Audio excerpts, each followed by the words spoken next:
superstar. He is an absolute superstar, Tom Mitchell. Cripps at the back. Cripps is too good. Neil, yes! Oh, how good was that?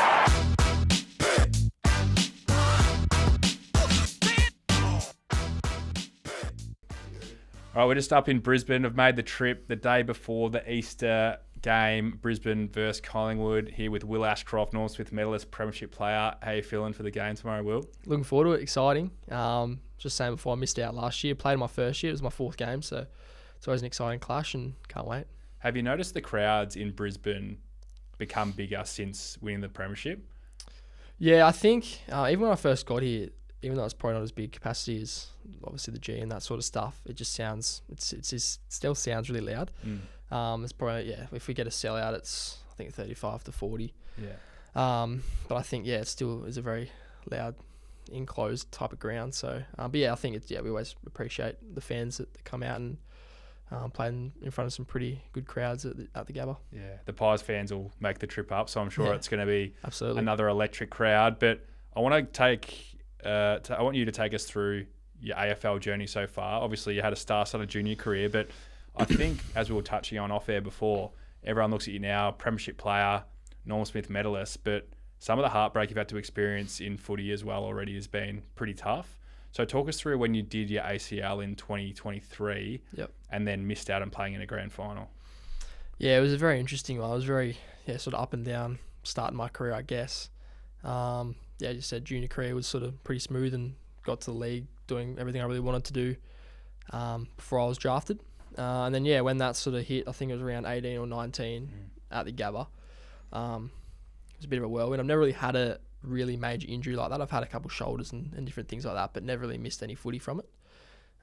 So when it sort of hit me, it was a bit of a shock. And considering where we were in the ladder and that sort of stuff and the time of year leading in the finals, I was really early in my rehab and I think we finished second and started playing finals, winning finals. I was sort of just watching on. And it's a weird feeling because you're shattered for yourself, but it's a team game and the team's going really well and the club's really up and about. And you want the best for your teammates. So it's a weird feeling on either side of the coin. So it was a really, really tough feeling. Glad I'm sort of through that now and I've learned a lot from that. And missing out on that grand final and obviously you boys got it done, a really close one, and it was a weird, really weird feeling. But I think we all sort of shifted gears straight away, understanding how close the group came. And for me personally, I just want to do everything in my power to help get us back there eventually, hopefully the year after at the time. And you did that well and truly. Yeah, it worked out well in the end. But it was a long road post that 2023 grand final to get to where we eventually got to. Yeah, I think you summarised it well. I've experienced the exact same thing, missing out on grand finals, and you're right, it's such a good thing for the club, but it does eat up at you because you want to be out there so badly, and it's what you do your whole life to prepare for those moments. What were the emotions watching the boys run out on grand final day when you weren't there? Yeah, so I'd been to a lot of grand finals before, so just in that in itself, it was cool to be there again and sort of watching, take the teams out of it. I just love watching good games of football. So that was the excitement part of it for me, and obviously for the boys who I really care about and the club that I care about. It was an exciting moment for the club. But then, just sort of you're watching and you're knowing you could be out there and making an impact in some way. That's the hardest bit. And then obviously seeing the disappointment on everyone's faces when it obviously didn't fall our way in a really tight game. There's obviously a lot of emotions there to unpack. And as I alluded to before, as we sort of got through that phase, went away in the holiday periods and I could progress my rehab a long way forward. And once I got back sort of into the swing of things and the season started to gain some good momentum. And then obviously got to where we got to in the end. But it was a lot of emotions at different periods of time during that 2023 season and in the 2024 early part of the year. I still had much challenges and setbacks, and so did the team. So that was a very interesting period. That sort of a roller coaster again in that season. And then to progress on was exciting. Yeah, you definitely came out the other side. What about when you did your ACL? Was it a distinct feeling? Did you think you'd done it? No, it was a weird thing to reflect on because I've never done it before. I don't know what it felt. I don't know what it feels like. At the time, I was thinking that, and the motion was sort of a bit innocuous. I sort of put my leg out to the right and my body went left, and I sort of felt like my leg just sort of stayed to the right. So yeah, I felt like my kneecap, something happened there. That was my first thought, at least. You didn't think ACL didn't come into your head? Once I sort of stood up and started walking, and because that's the sort of thing with ACLs is when you start walking post it, it's probably not the greatest sign. Yeah. And that was my first thought, and chain to the docs and doing all the tests, you can sort of see that something's clearly not right. Yeah. So that was an interesting feeling, being on the bench, and sort of, I think it was done, and I did in halfway through the fourth. So everything's racing through my mind, sitting on the bench for the last 15, 20 minutes of the game. So yeah, that was definitely an interesting experience. And then, it was a tough time. So I was pretty reluctant to wait till the Monday to get the scan. I remember that pretty vividly, that nothing was sort of open on the Sunday. I was like, no, I've got to find a spot. So Mum and I drove and got the MRI and got the results, and was on the plane straight to Melbourne to get it all sorted, get the surgery, and go from there. So how many days after did you get the surgery? Were you in the mindset, because Derek Stay did this as well. Yep. He did his ACL and he came back in 7 months. But I remember he did his ACL at Victoria Park in a pre-season session. Yep. He saw the surgeon that Arvo, and he's like, I just want to get this. I want this process to start now so that I can play as quickly as possible. Yep. Whether that's in 6 months, 12 months, that why would I waste a week? Were you in the similar mind frame?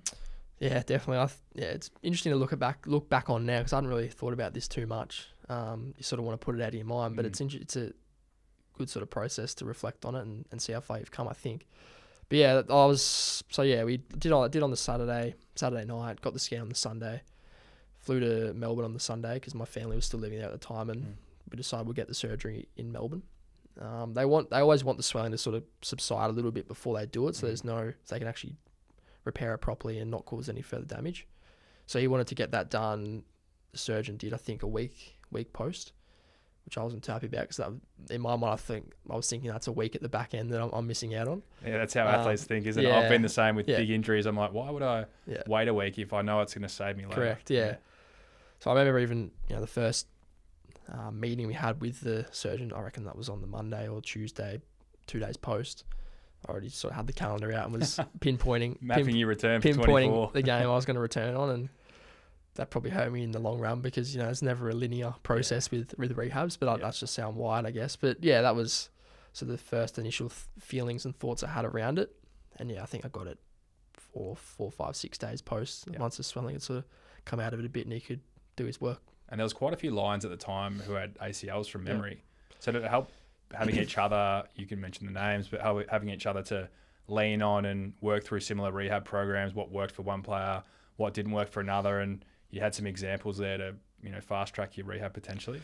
Yeah, so I was sort of in the process for a fair bit of it on my own. Right. So I think Kitty Coleman did it in opening round. Yeah. Link and Darcy Garner did theirs, I think, round 8 roughly in that year. So that was sort of the back end before I was getting closer and closer to return. So those guys I think the process was, I was sort of at the back end and could help them a little bit and have those discussions and share my experiences that I'd already been through in the last 6, 7, 8 months before they were about to endure it for however long that was going to be for them, because no case is sort of the same. So yeah, it was interesting. Tom Duday was in the same boat as well, in that sort of similar time frame to those boys. So yeah, we had a fair group in there, which is not ideal, but I think when you're working together and can help each other from a mental aspect as well, it really helps. It is tough, because I've done long 12-month rehabs. I'm currently doing one at the moment. Talk about the experience of, you mentioned going through the roller coaster of emotions, where you're so right, things aren't linear. The good days when you make progress, and how you looked at it from a gratitude perspective potentially, but then also the tough days and how you got to still your mind to push through that, because it seems like you've handled it so well, and you have to do what you've done to come out the other side. So the ups and downs, how tough are they in a 12-month process? Yeah, very, very tough. I think, for me, the gratitude aspect was a huge thing that you just mentioned. I still do, but I did at that time a fair bit of work with the Royal Children's Hospital, or the Children's Hospital Foundation here in Brizzy.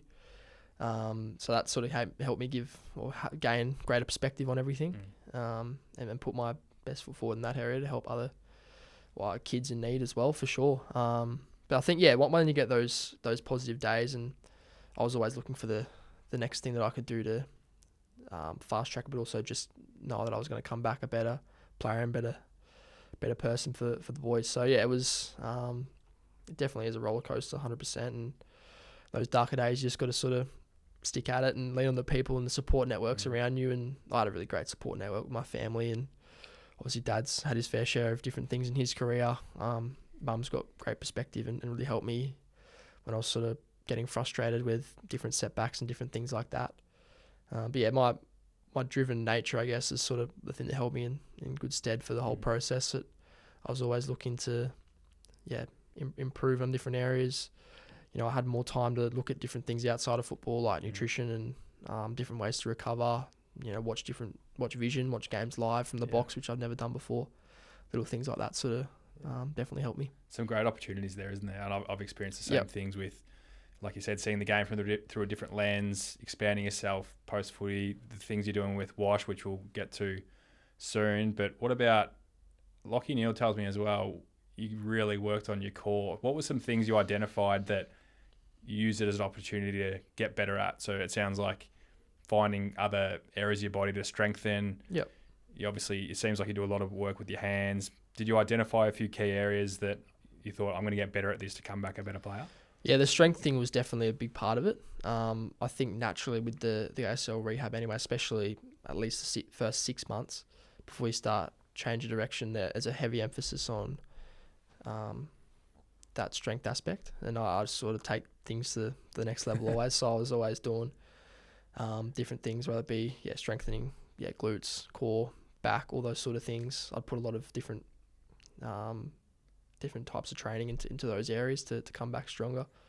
So yeah, that was probably one of the focuses from a S&C perspective. And then just different things around my football that I could work on.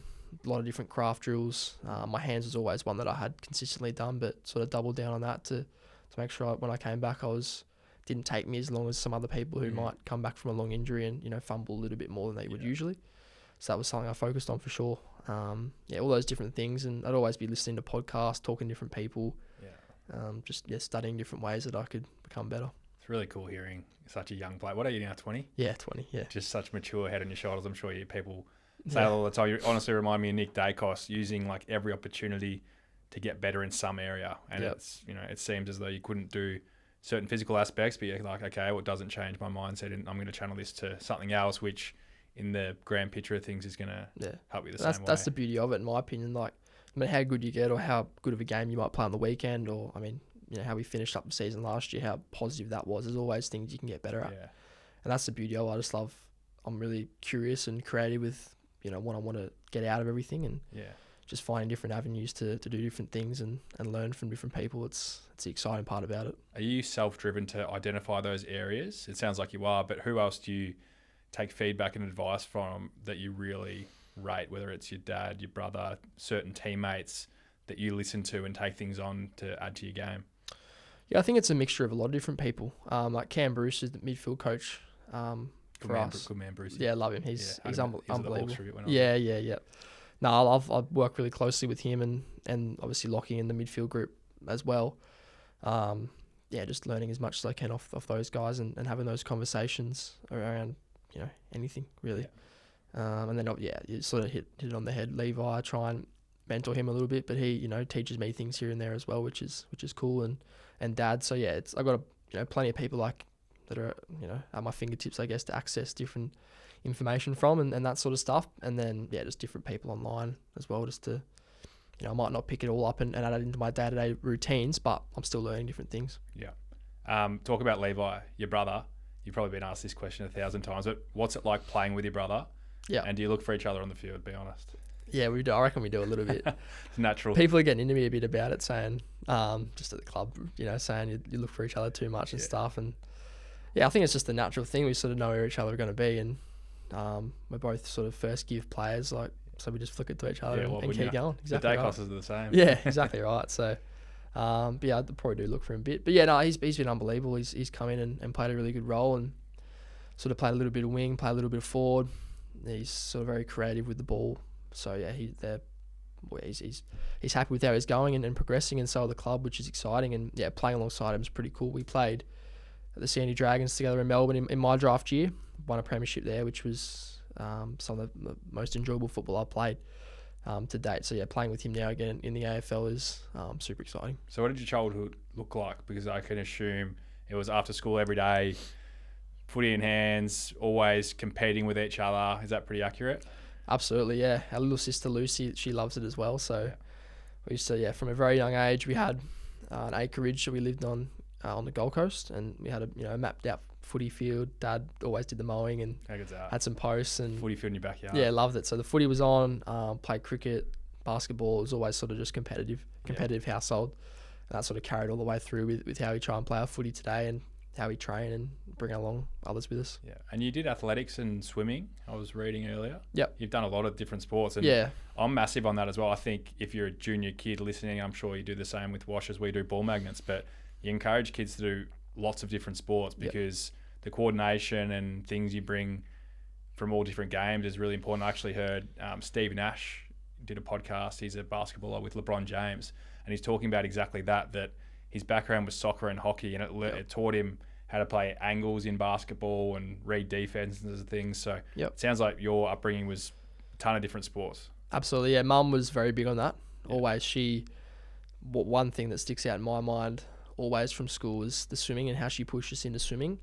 I think that in itself is so good for you as an athlete, like so good for the strength side of things, endurance, but also just trying different things, and athletics is another one that she was really big on all the way through. What distances did you run for athletics? It sort of changed. I was 100, 200 early on, and then sort of went down the 400 path. 400 was always probably my favourite as I got older. Lactic burn. 400. Yeah. Oh, it's a killer. I had some terrible experiences at running for Brighton Grammar in different meets. APS Athletics Day. How good was APS Aths Day? It's good fun, yeah. Pretty cool. Yeah, I look back on that and really enjoy it. And I'm grateful that Mum pushed me in those avenues, I guess, because it's something I really look back on and really enjoyed. Yeah. Let's fast forward 12 months from the ACL injury, because a lot changed in that time. You came back a different person, a different player, and then the way the Lions finished the season and the way you finished the season was pretty incredible. So what are your memories from the finish of the season, playing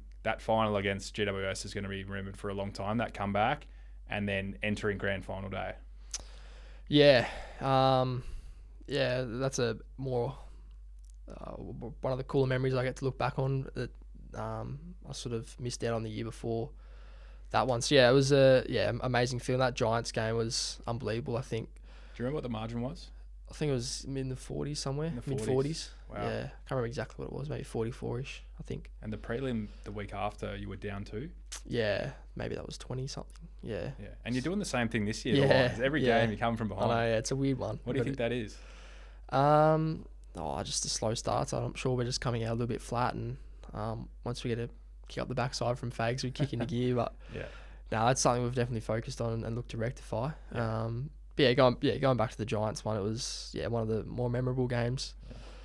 I've only played sort of 30 odd games, but even the older boys, Zorks and that, was saying it's one of the best games I've been a part of. So I think when we got down by that much, we started just playing so freely, and I think the boys probably had their eyes on Mad Monday when we were 44 points down.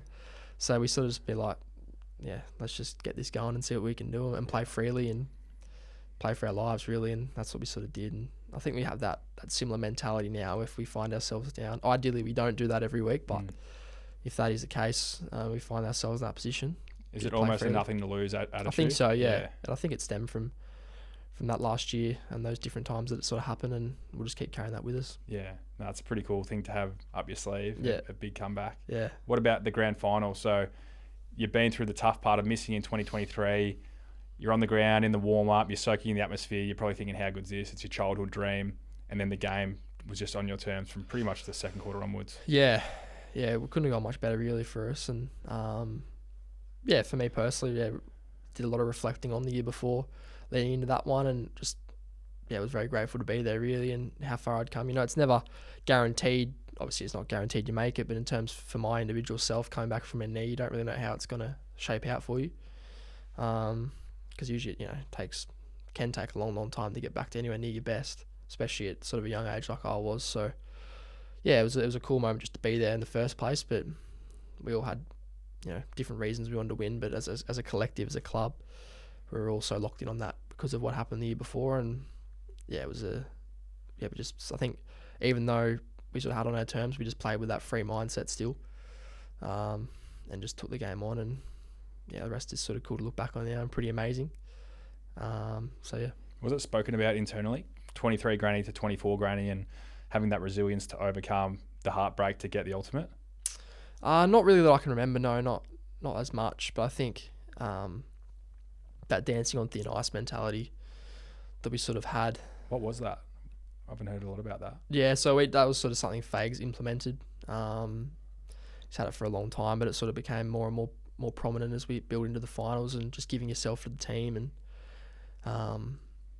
just having a selfless mentality, really as simple as that. And however that looks for each individual will be different. But having that selfless mindset to not think you have to do too much and own every moment, just do the simple things really, really well.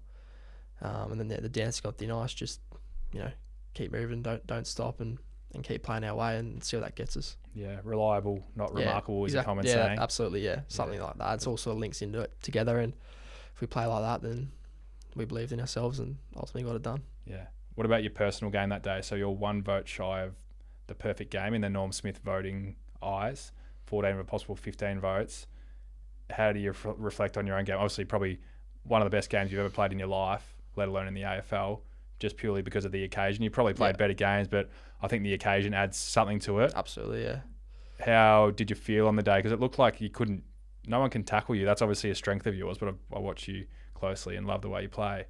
Looked like every time you got the ball, you were breaking tackles. You looked strong. You were clean. You looked so prepared for the day. Yeah. I always pride myself on being as prepared as possible, and never really want to go into a game thinking what more could I have done. And I think, it was just a slow sort of build for me. I think I came back in about round 16 and had, I reckon, 12 because of those finals. I think I had 8 games and then a few finals under my belt, and I was sort of just starting to hit my straps a bit.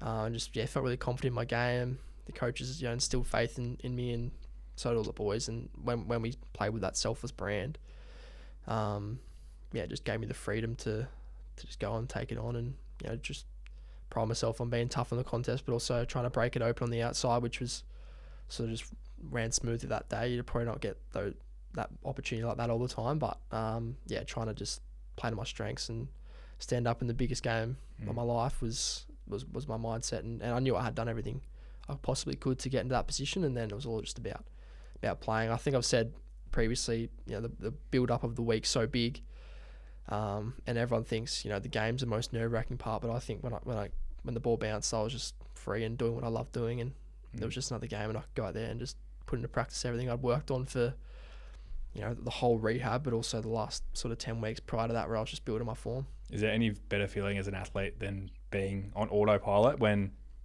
I know the feeling you're talking about, when you're not thinking at all, everything's instinctual, and you come off the ground, you're like, oh, I just played a game of footy. You're just absolutely. you know the feeling I'm talking absolutely, about? Yeah, I felt that day for sure. Yeah. And I think as a team, it sort of just flowed like that. We just bought in so heavily to the processes and the beliefs that we wanted to, that it sort of just happened for us because we spent so much time on that. Yeah. What about the emotion we've touched on, the tough times, the final siren going? Yeah. Yeah. A lot of it was sort of thinking about the time I had previously and the build up to that. I think the lowest moment, definitely my football career, to the highest moment of my football career in a very short period of a year or whatever it was. It doesn't really happen that often. That was a pretty interesting moment, and hugging my teammates, that sort of all the stuff that sort of goes on. You're sort of just so grateful to be there, and then for me individually, just reflecting on that with my mum on the ground out in the field, and getting to tell her that, like, someone come up to me and said, "Oh, you've won the Norm," and I got to tell Mum, and we sort of shared that moment there, just reflecting on everything that had come before to win it and win that award. It was pretty amazing. So they gave you the heads up about the Norm? Yeah, they do. Yeah. It was an interesting one. It was a cool moment because everyone just sort of come up to me and getting around me. I just sort of got told that. I'm like, oh, okay, just a bit caught offside. Yeah, well, at least you got a bit of time to prepare a speech. Yeah, well, I think that was their they motive. want to fluster you. Correct. Yeah, they say, prepare a few words. So I said, no worries, all good. Yeah, thank you. Could have plugged the wash out while you're up there. Yeah, well, I got a bit of. Joey's here today, and he was telling me that perfect opportunity. I should have said the wash up. You have to win Our another little one because that's a slogan. missed opportunity. Yeah, well, yeah, a few of the teammates said that to me as well. So, Yeah. but we'll have to, hopefully we can do it again this year. See what Yeah, happens. well, exactly. Give it a plug that time. Yeah, exactly. What about, so your reaction, was it just a person working for the AFL that told you? And Yeah. you knew that you'd played well, but Yeah. it's still a shock when you hear the news? Yeah. So, someone just sort of came up to me and let me know and said congratulations, said just prepare a few words. And So the only person you told was your mum? yeah. And that was a cool part, I think, for us, is I got to tell her that. And she was pretty emotional. She's a pretty emotional person. But after everything that sort of happened and where we eventually got to in that time, it's hard not to be, really. Yeah. What about your dad? Because he played over 300 games for the Lions. So you Yep. grew up on the Gold Coast, but I assume you were a Lions fan growing up, always? No, I wasn't actually. I was a Geelong fan. But yeah, Because of Gary Ablett? Chris Scott and Joel Sells. So Joel was my favourite player. Right. All the way I thought you were a through. Gary Ablett man. I'm an Ablett man, so- still love him, obviously. Yeah. Levi's favourite is Gary. So he's Geelong as well? Nah, he was. It's a bit of a all over the shop. He was North. So Dad's closest friends, Chris and Brad Scott. Right. So he was at North at the time. Brad was. Yeah. Chris was at Geelong. So you picked one each, picked a brother Pretty each? much, yeah. And it was pretty easy to jump on the Cats at the time because they were always up and about and flying. And I always just loved Joel Selwood as a leader, as a player, and sort of never changed, really. But that was it's a funny story when I tell it because people can't believe it. So. I've never heard of that. Normally when your dad plays for a team, you sort of, especially when he plays 300 games, and they played in premierships and with star players. Is there a soft spot for him growing up with some of the star-studded players? Sort of, yeah. Well, because we grew up on the Gold Coast, Yeah. and it's, as soon as I could sort of remember, he was starting to work for the Suns. So there was always obviously interest in the Suns because he was working there. Yeah. Brisbane, I always sort of followed along a little bit and watched them, but never had a real connection for me personally and for Levi. We were sort of too young. Well, we were both born after Dad retired. Yeah, that makes sense. Yeah. So there's a bit more to it, but he always probably a soft spot for the Lions, and it's sort of how it just fell for supporting who we supported. Yeah, it's good. What about away from footy? So I know you're very, in touch with pursuing things outside of footy, setting yourself up for after footy. I think you're doing some really cool things with WASH and your other pursuits. So talk to us about WASH, the original purpose of it. Did it come from when you were injured, and how's it progressed? How can people find it? Just talk to us a bit about it. Yeah, so for me it was, I always had the idea sort of pretty early on. I reckon I was 14, 15. Always had relatively good access to different resources and people because I was always wanted to play AFL and just wanted to perform highly in sport when I was younger. So obviously I had my dad who, as we just discussed, played, and different, access to the Suns and their facilities. And when I went to Melbourne, in the best programs and that sort of stuff. So always had the access and the opportunity. Yeah. And that's great, but not everyone has access to that. So I think in my mind, I wanted to sort of create something and provide, a service and an opportunity for kids to get access to that sort of stuff, and mainly online, so we can reach as many people as possible. And when I did do my knee, it gave me a lot more opportunity to do that. Obviously, when you're playing footy, it's pretty busy. Yeah.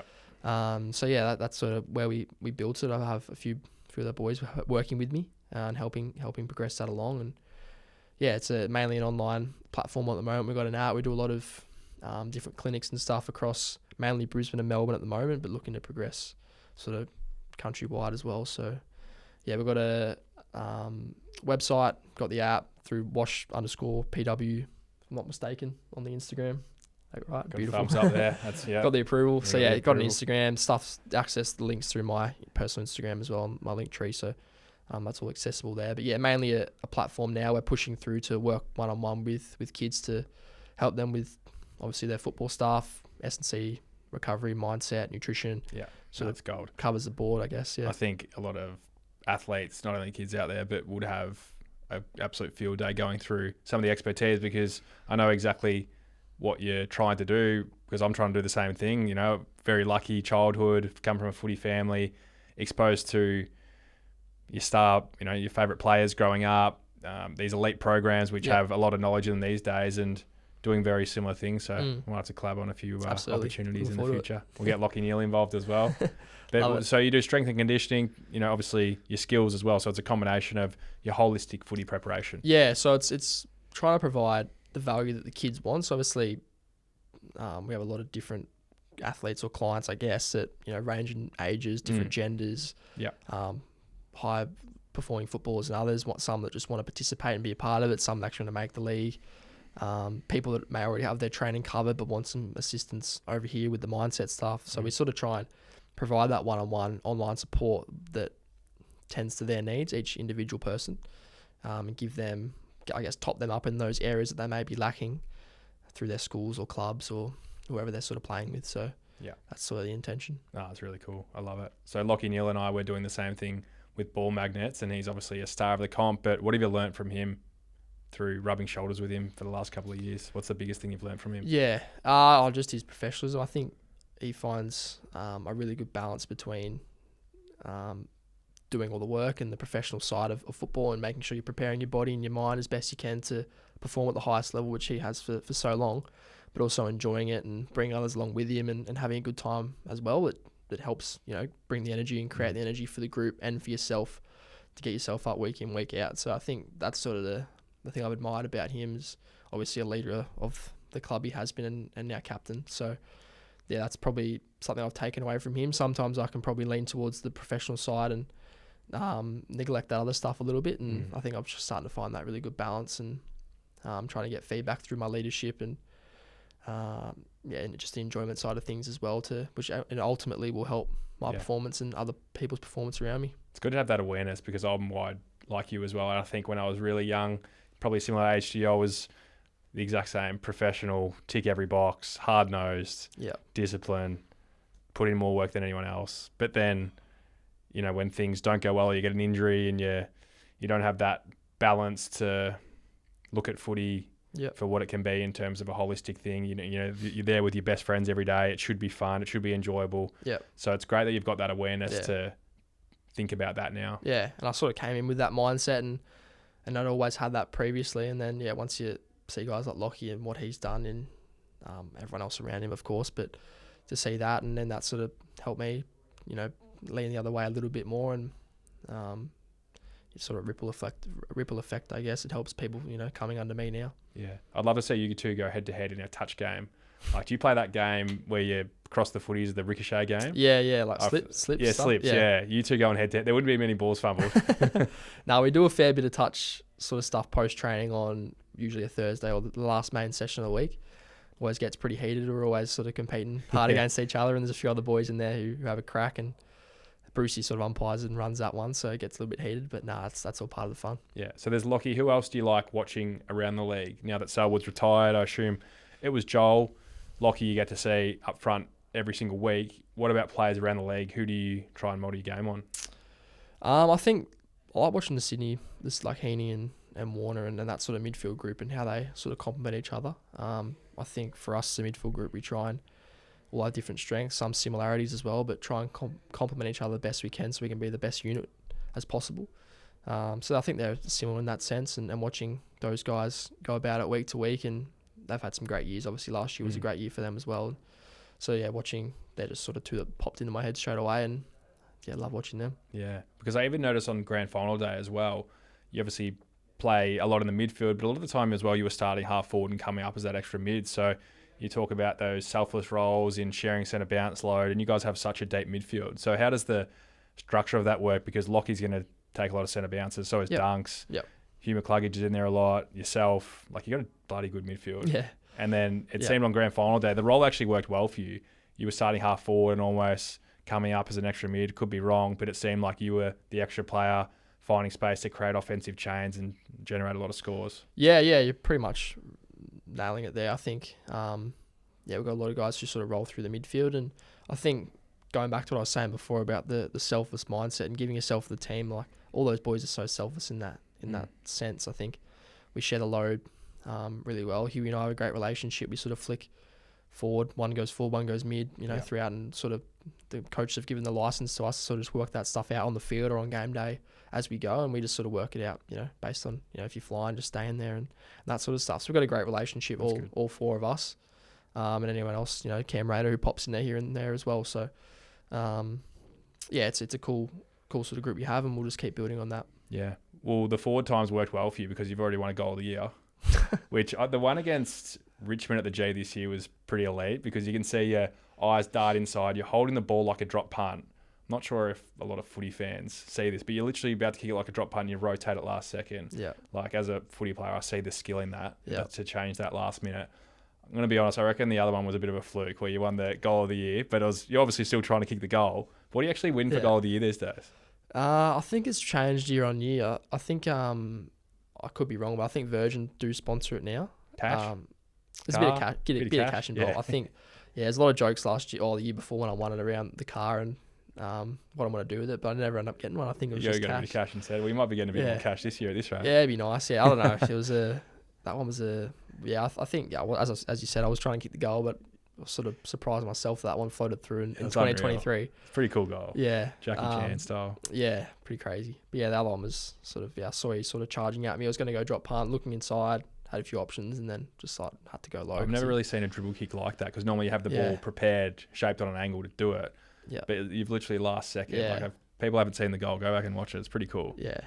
Yeah. It's a good Yeah. one. Happy with it. Anyway, I don't know what to say. I just had to good. plug that. What else? What else for Will Ashcroft? What are you want to achieve in footy? You've already done a lot. You know, a lot of players had achieved what you have. They'd be happy to put the cue in the rack, call it a day. I was talking to you before about you've won 80% of your games that you've played in. So you've played a total of, 37 maybe? I think, roughly. One maybe 29. Maybe. So you've come into a winning environment, won a grand final, won a Norman Smith. What else do you want to achieve? Yeah, for me, I don't look at those sort of things and they're nice to win, but I don't strive. Obviously, you strive for premierships, but in terms of the individual accolades, I'm not too stressed on that, and just more process driven, and trying to improve and get the most out of myself day in day out, and the most out of everyone else around me, and just trying to influence them as well.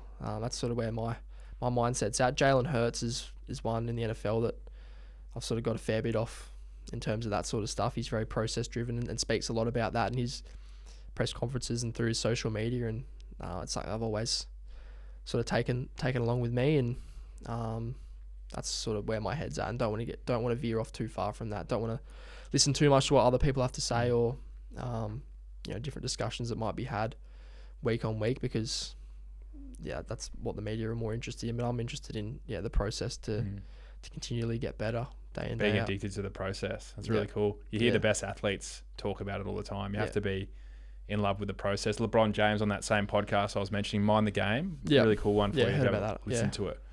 But he talks about how he gets to the stadium still in year 22, 5 hours early, does his lift pre-game, and he's like, I just love it. I love doing this. This is what I love, like the process. Yeah. The outcomes are great, but you have to love what you do, finding that 1% to get better. Such a cool thing. So who does Jalen Hurts play for? Philadelphia. So they just won the Super Bowl, He won the MVP. Did he? Is he wide receiver? QB. Quarterback. Sorry. I should know. Mate, I felt a bit better than that. Won the Super Bowl. But so what are some specific things he talks about that you've really resonated with? Yeah, it's literally just about the process. Yeah. He, and what I touched on before, looking at different ways to get better, always looking to gain that extra 1%. Yeah. Refining your process. Like I was sort of daily, weekly schedule I want to tick off, and I'm still very interested in making sure I'm ticking the right boxes every week. Yep. But something that he touches on that I do is, refining that and not staying comfortable with the process and the different things that you do. So just a couple of things there, and just sort of blocking out the external noise, because if you love the process and you stick to that, the rest looks after itself. Exactly right. Yeah, things sort of just happen for you. The luckier you get when you're locking on that sort of stuff. So what are some of the non-negotiables during the preparation week for you? Like, what are those things when you say refining it, and it's always going to adjust, but there's some key pillars that you're like, I have to touch on this, this, and this? Yeah, so review's a big one for me. So I have sort of a couple, like I watch all my edits, watch them with Brucey, write a bunch of stuff in my book, come back to it. And what are you watching? Is it stoppage? Is it patterns? Is it how many times you fumble? Is it your skill execution? Yeah, what are the few things? Bit of all of that, really. So obviously you get a bunch of edits at the start of the week and sort of just watch them loosely, just to sort of get a bit of a gauge and watch back the game, because you sort of, once you debrief and relax over the weekend, sort of slips your mind a little bit. So just getting back into the groove of that and have a look at that, and then having some really clear focuses to look at with Brucey that I might want to change or focus writing on for the next week. And then in terms of refining the process, I have a few little triggers that I have for myself week to week that are always going to be there. So then I'm thinking to myself, how can I train them? How can I get as much as I can out of training so I'm best prepared to play? That's cool. Yeah, and then from a body perspective, I like doing like a kilometre in the pool on a Monday. Yep. So do a swim. That's sort of just a tick the box type of activity that I just believe in and love. Flashes your legs. Yeah, like just that, and different recovery methods like saunas and that sort of stuff, Yeah. and sort of just tick them off for hydration, all that sort of stuff. Yeah, cool.